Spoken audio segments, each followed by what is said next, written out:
Hello, my name is Brant. Today is the first day of August 2020, and I wanted to share a talk that's on a book I have here. It's an older book. It's called, you can read it here, Bats and the Belfry by McClay. It deals with the case against mental health. This is a used book. A lady friend of mine, Katharina, suggested this, I guess probably a year ago. I haven't read the whole book yet. I read parts of it, and there's some very dangerous things taking place across this country. And this book, I think, was written in the late 50s, early 60s, if I'm correct. I'm looking here, actually 1964. This is not on the best-selling market for books, not even for used books.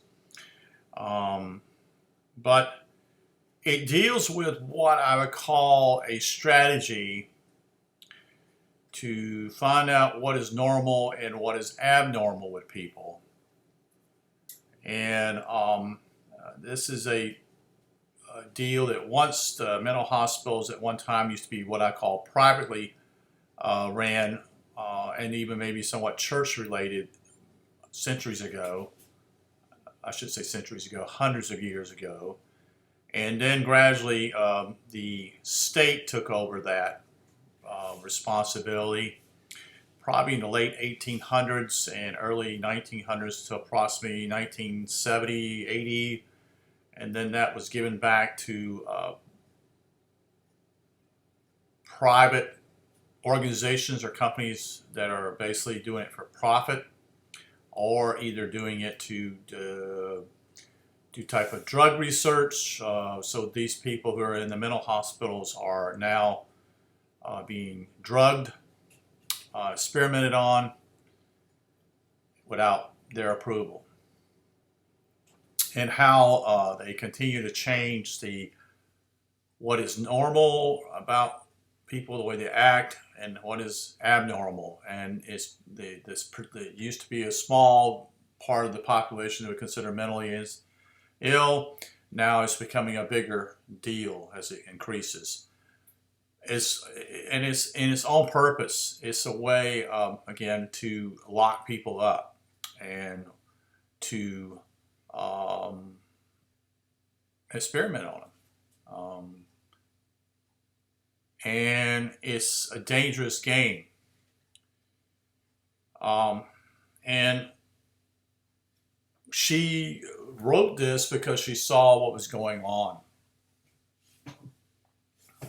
I'm seeing it dangerous myself because of the psychology. When I was in college, that the psychology was not considered a hard science. It was a soft science. It's a behavior science. Poli-sci, political science is part of that. Sociology was part of that, and psychology was part of that. Well, that's changed here locally. I know recently at the university here where I live at has changed that, and now it's no longer a Bachelor of Arts, but it's a Bachelor of Science degree.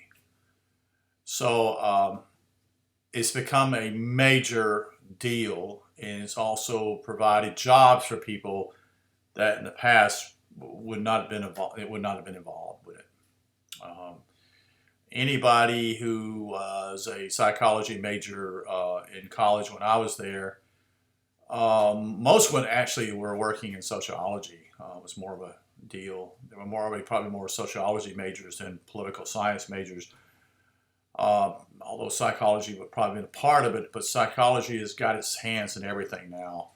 And I have experienced some of these things and seen these things around, and know that simply is that now it's considered a Bachelor of Science and Arts. So now it's been put on a pedestal, and that's a dangerous game for people out here. because they who are doing this, which I think it was to do with the Hoover Institute on mental health. All this has been going on gradually here in the United States. And there's a way that they can test people now, kids that your parents don't even know they're being tested.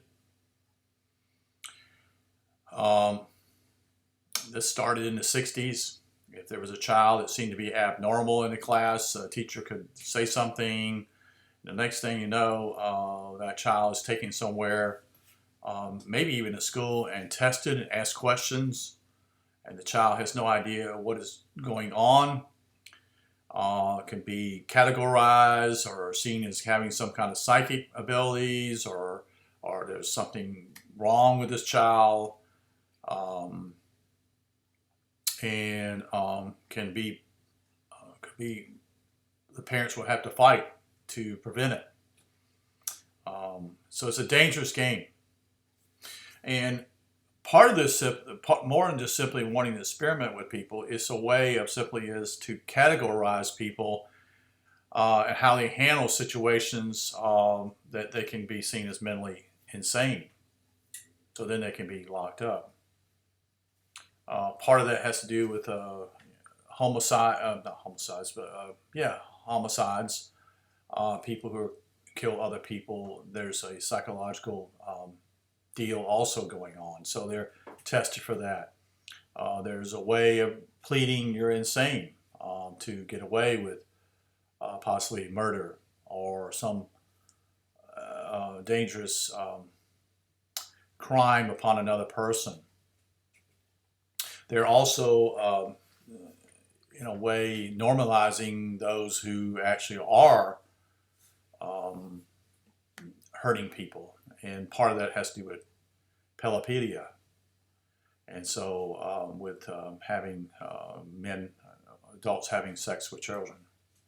They normalize that, but anything does not. So you see how social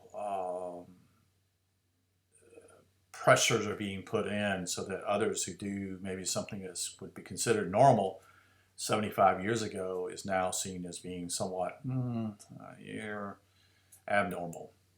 How things are being lifted up that are 20 years ago, 25 years ago, have been seen very abnormal. And we're seeing that around us today. And it's not a positive sign in that perspective. But again, they are using these things to put more people and lock them up. Same thing in a way to deal with the issue of crimes that someone is, smokes dope or has smokes grass or weed or whatever you want to call it. They are locked up. Yet the serious criminals, that those who are in power, are the ones who are doing far more damage and destroying the country or destroying people's lives, or look the other way. If you look at the lady with at the Supreme Court, or whatever we call it, the blind woman, not a blind woman, but cover her eyes, and there's supposed to be a justice as though it's being fair, but yet it's leaning. It's not level. It's actually leaning to one side or the other. Those are symbols, and those symbols are saying this. And we have had a change in the system too. What I'm saying here is that the criminal justice system is now called, and it's not justice for those who are innocent anymore. It's justice for those who do wrong. The law has been completely reversed. And this is what happens when you have lawyers who are only in it for the buck, making money, and they're not actually fighting for justice. They're just patting their pocketbook, their wallet. And so you look at the lady again. If it was a true just society, why would your eyes, why would it be closed? Have a blindfold across it. It should be open. And why is there, when you look at the weight type of thing, it should be even, or and it's net, it's a little bit up and down type of thing. So as though they're saying the system is not, we're not looking at the truth here. We're just simply weighing the balance of it, and they're not really giving true justice in a system. And almost all systems, repeat, all systems are to benefit those that are in the higher ups. It does not benefit those who are on the lower part of the totem pole. It's not for the poor. It can be, that's one of the major things. It's not always about color. A lot of times it's to do with poor people who are actually, injustice takes place. Someone who steals a candy bar or someone who smokes a little bit of weed is locked up.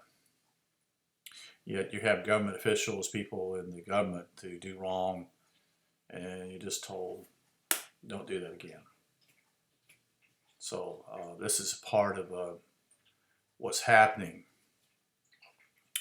in our country, and it's a sad predicament, and it's discouraging. Those who are harmed or hurt in some way are looked upon as though they've done something wrong. And those, what I call simply projecting that you made me do this type of thing. I think I'll give you an illustration of that. It may be a bad illustration, but sometimes a woman is dressed provocatively, and supposedly a man goes and rapes her. And the man will claim that simply she dressed it provocative. Well, I understand the man's perspective, but I also understand simply as you knew better. If she was dressed provocatively, it was your own fault. You knew that was what she was. It's like someone who's you're asking for trouble. That's what you're doing, and so it's easy. It's easy to blame the other person, and that's part of what I call a lack of responsibility and not taking responsibility.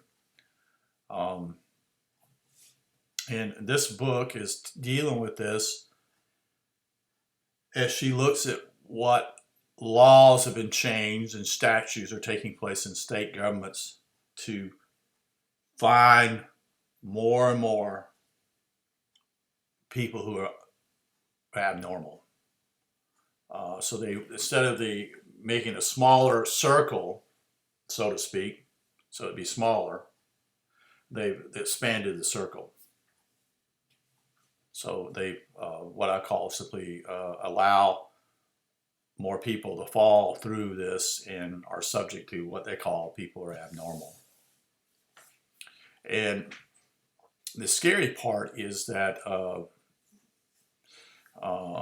there are cameras everywhere that are taking pictures of you, filming you, now in grocery stores, and this is all based upon trying to protect you since the Twin Towers come down in 2001, and to bring what I call a draconian system that watches you.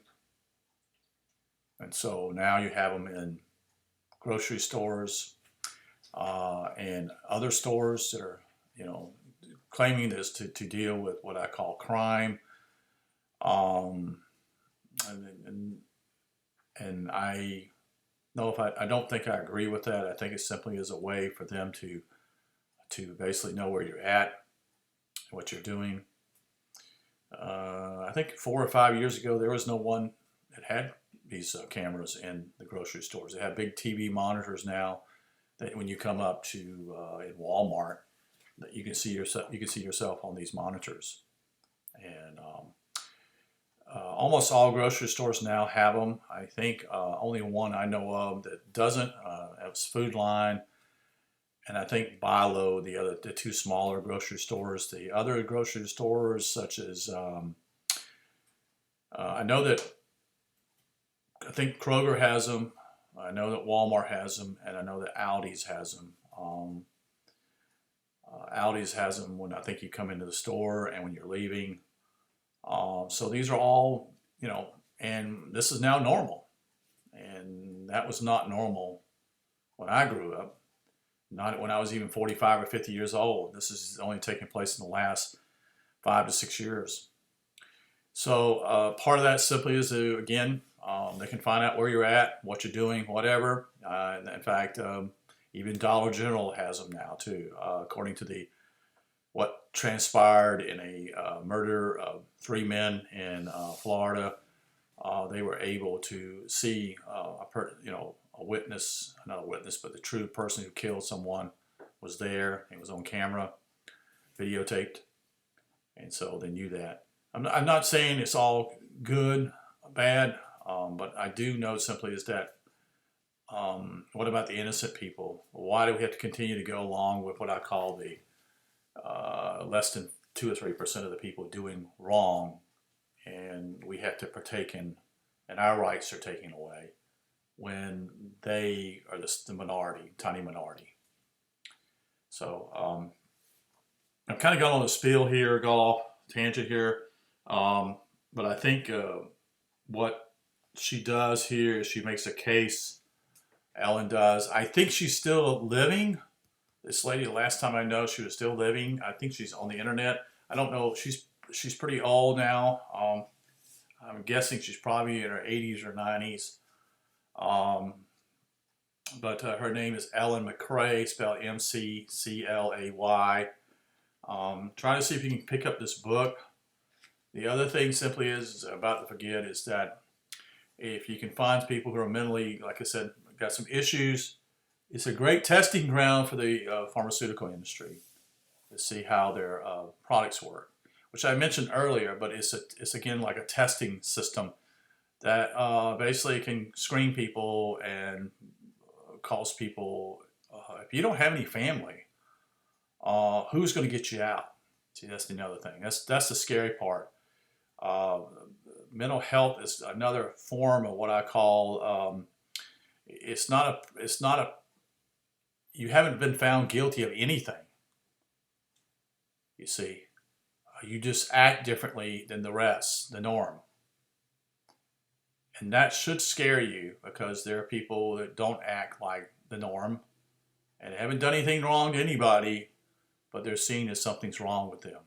And they accustom that, and so people think, oh, this person here is mentally retarded or mentally off or got issues.